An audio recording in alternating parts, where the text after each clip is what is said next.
নবী মুসা যখন চলে আসেন তখন দেখেন যে বনি ইসরায়েলদের বহু মানুষ ঈমান ত্যাগ করেছে, বাছুরকে রব হিসেবে গ্রহণ করে নিয়েছে। এই মুহূর্তে মুসা আলাইহিস সালাম বড় রাগান্বিত, গুসান্বিত হয়ে যান, নিজের ভাইয়ের প্রতি পর্যন্ত চড়াও হয়ে যান। আমরা জানি বড় জালালি তবিয়তের লোক ছিলেন তিনি, কথা বুঝেন। এই জন্য ওই জাতি যেরকম গাওরা, ওই জাতির জন্য জবরদস্ত নবী রাসূল পাঠাইছে মুসা আলাইহিস সালাম। সুবহানাল্লাহ। আল্লাহ তাআলার পক্ষ থেকে বিধান, যারা শিরিক করেছো, আমার অবাধ্য হয়ে আমাকে ছেড়ে একটা বাছুরের প্রতি ঈমান এনেছো, তোমাদের জন্য একমাত্র শাস্তি হলো ফাকতুলু আনফুসাকুম, তোমরা তোমাদের নিজেদেরকে হত্যা করো। নাউযুবিল্লাহ। বলে নিজেদেরকে হত্যা করার মানে হলো আল্লাহ তাআলার নির্দেশনা। আল্লাহ তাআলা একটা মেঘমালা দিয়ে যেই অঞ্চলের মানুষ বাছুরের প্রতি ঈমান এনেছে ছায়া দিয়েছে, আর ওই ছায়া যেখানে পড়েছে অন্ধকার হয়ে গেছে। আল্লাহ তাআলার বিধান হইল, যদি কোন পুত্র বাছুরের প্রতি ঈমান এনে থাকে, বাবার জন্য কানুন হইল বাবা তার পুত্রকে কতল করবে। ভাই বাছুরের প্রতি ঈমান আনছে, আর এক ভাই তাকে হত্যা করবে যে ভাই ঈমান আনে নাই। কথা বুঝেন? এরকম কঠিন বিধান আল্লাহর পক্ষ থেকে। একদিনে ৭০,০০০ বনি ইসরাইল নিহত হয়ে গেছে। আল্লাহু আকবার। কত হাজার, চারটেখানি কথা মনে করেন আপনারা? ৭০,০০০ মানুষ মারা গেছে, প্রত্যেকের আপনজনদের হাতে মারা গেছে। এটাই আল্লাহ। কথা বুঝেন আপনারা? যারা অপরাধী এদের চেহারা অন্ধকার হয়ে যাবে, যেন আপনজন এই দরদে আবার এটাই ইমান থেকে বেরোত না যায়, ও চিনতেও পারবে না। কথা বুঝেন আপনারা? যে অন্ধকার হয়ে গেছে, এবং এই অন্ধকারে আপনজনদের চেহারা পর্যন্ত অন্ধকার হয়ে গেছে। এদের চেহারাও ইমানদাররা চিনতে পারবে না, এটা আমার ভাই, এটা আমার বাবা, এটা আমার সন্তান, চেনার কোনো সুযোগ নাই। এই কারণে শিরিক করার অপরাধে, বাছুরের প্রতি ঈমান আনার অপরাধে এই ধ্বংসযজ্ঞ চলতে থাকে সারাদিন। এমন অবস্থায় ৭০,০০০ মানুষ যখন মারা পড়ে, মুসা আলাইহিস সালাম সিজদা লুকিয়ে পড়ে আল্লাহর কাছে ফরিয়াদ জানান, আল্লাহ এরকম ভাবে চলতে থাকলে তো আমার বনি ইসরাইল, এই বনি ইসরাইলের কেউ বাকি থাকবে না, আপনি মাফ করে দেন। আল্লাহ দোয়া কবুল করেছে, মাফ করে দিয়েছে। সুবহানাল্লাহ। এখন বলেন, আমাদের মধ্যে শিরিক করনেওয়ালা নাই? এই জমানে নাই, এই জামানায় নাই। যদি আল্লাহ তাআলা ওই বোঝা আমাদের উপর চাপায় দিতেন, তাহলে বলেন আমাদের জন্য কি এটা খুবই সহজলভ্য ব্যাপার ছিল যে আপনি আপনার পরিবারের কেউ, আপনজনদের কেউ, আত্মীয়র কেউ, প্রতিবেশীর কেউ ঈমান থেকে বের হয়ে শিরকে লিপ্ত হওয়ার মাধ্যমে আল্লাহর অবাধ্য হয়েছে, আর আপনার জন্য বিধান তাকে হত্যা করতে হবে, জবাই করে ফেলতে হবে। তাহলে বুঝেন এই বিধান আপনার আমার কাঁধে থাকলে কেমন কঠিন একটা ব্যাপার হতো। পাশাপাশি যদি এমন হতো ওই হুকুমই আমার নিজের উপরে প্রয়োগ হতেছে, কারণ আমি নিজেও ছোট বড় শিরকের সাথে জড়াই গেছি, নাউযুবিল্লাহ। যদি এমন হয় তাহলে কত কঠিন ব্যাপার সেবার হতো। এই জন্য আল্লাহ বলছেন, লা তাহমিল আলাইনা ইসরা কামা হামালতাহু আলাল্লাযিনা মিন ক্বাবলিনা, এমন বোঝা আমাদের উপরে চাপায়েন না যেই বোঝা আমাদের পূর্ববর্তীদের উপরে চাপাইছে, ওই বোঝা আমাদেরকে দিয়েন না আল্লাহ। পাশাপাশি আরো অনেক আছে, একটাই শুধুমাত্র বললাম। এরপরে আছে রব্বানা লা তুহাম্মিলনা মা লা তাকাতা লানা বিহি, আল্লাহ এমন বোঝাও আমাদেরকে চাপায় দিন না, মা লা তাকাতা লানা বিহি, যেই বোঝা বহন করার শক্তি আমাদের নাই। এমন কোন হুকুম, এমন কোন বিধান, এমন কোন বোঝা আপনি আমাদেরকে চাপায় দিয়েন যেটা বহন করার শক্তি আমার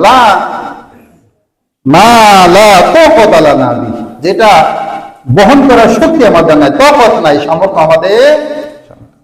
ওয়াফু আন্না ওয়াগফির লানা ওয়ারহামনা আনতা মাওলানা ফানসুরনা আলাল কওমিল কাফিরিন।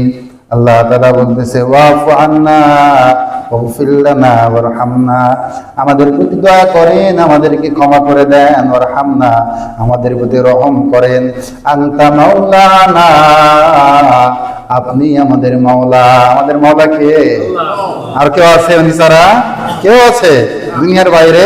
সেই জামানায়, এই জামানায়? তবে দুঃখজনক ব্যাপার হলো দুনিয়ার বহু মুমিন মুসলমান পরিচয়ধারীরা আল্লাহকে ছাড়া তাদের অনেক বড় বড় মাওলা বানায় নিছে। মাওলা মানে অভিভাবক, মাওলা মানে কি? অভিভাবক।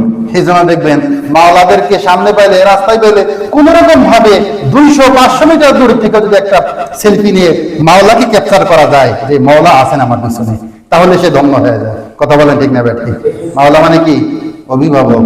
তাহলে আমাদের একমাত্র আসল এবং খাঁটি অভিভাবক কে? সন্দেহ সংশয় আছে? আরো অন্য কাদেরকে মাওলা বানাবেন? বানানো যাবে? কোনো সুযোগ নাই। মুমিন পরিচয় দিতে চান, কোন রাজনৈতিক পরিচয়, সামাজিক পরিচয়, পারিবারিক পরিচয়, বংশগত পরিচয় এবং রাষ্ট্রীয় পরিচয়, কোন পরিচয় ইমানের পরিচয়ের চাইতে বড় নয়। কথা বলেন ঠিক না বেটি? এই কারণে যেই দল, যেই মত, যাই কিছু করেন না কেন, ইমানের সাথে যখন মুখোমুখি হয়ে গেছে, দলবাদ, পরিবারবাদ, সমাজবাদ, স্ত্রী সন্তান, বাবা মা সব বাদ, একটাই টিকে থাকবে, সেটা হইল আমানতু বিল্লাহ, আমি ঈমান রাখি কার উপরে? আল্লাহ তাআলার উপরে। সুতরাং আমরা যারা মাওলা বানাই, সতর্ক থাকেন, এমন ভাবে মাওলা বানায়েন না যে মাওলা আমার মাওলার সাথে সাংঘর্ষিক হয়ে যায়। যদি মুখোমুখি হয়ে যায় তাহলে শেষ, একবারে শেষ। ইন্নাল্লাহা লা ইয়াগফিরু আন ইউশরাকা বিহি, রবের সাথে যে শিরক করেছে তার কোনো ক্ষমা নাই।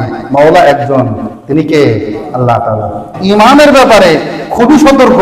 কোন রকমে বুঝে না বুঝেও যদি আপনি পেছ লাগায় ফেলান, অবস্থা কিন্তু ভয়াবহ হয়ে যাবে। আপনার কথা বোঝা যাচ্ছে কিনা? আপনার মাওলার ক্ষমতা কতদিন দেখছেন তো? বিগত মাওলা যারা ছিল, যারা বানাইছিল, তাদের ক্ষমতা কতটুকু এখন যারা নিজেদেরকে মাওলা ভাবা শুরু করছে বা আগামীতে যারা হবে, তাদেরই বা ক্ষমতার দূরত্ব কত দূর, অর্থাৎ মাওলাদেরই কত দূর থাকবে, সেটাও তো তিনিই ভালো জানেন। তিনি কে? আল্লাহ তাআলা। কথা বোঝা যাচ্ছে কিনা? যিনি ক্ষমতা দেন, যিনি ক্ষমতা নেন। কুলিল্লাহুম্মা মালিকাল মুলক, রাসূল আপনি বলে দেন আল্লাহুম্মা মালিকাল মুলক, হ্যাঁ আল্লাহ, আপনি হইলেন সকল রাজত্বের মালিক। সকল রাজত্বের মালিক কে? আল্লাহ তাআলা। কথা বোঝা যাচ্ছে কিনা? বিয়াদিকাল খায়র, সকল ভালো মন্দ অর্থাৎ সকল কল্যাণ আপনার হাতেই, কল্যাণ অন্য কারো হাতে নাই। কথা বোঝা যাচ্ছে কিনা? আর কারো কাছে কল্যাণের কোনো দোয়ার নাই, কল্যাণের কোনো কি বলে থলি নাই যেখান থেকে আপনার আমার জন্য কল্যাণের ফয়সালা করবে। বিয়াদিকাল খায়র, সকল কল্যাণ আল্লাহ তাআলার কাছে। কথা বোঝা যাচ্ছে কিনা?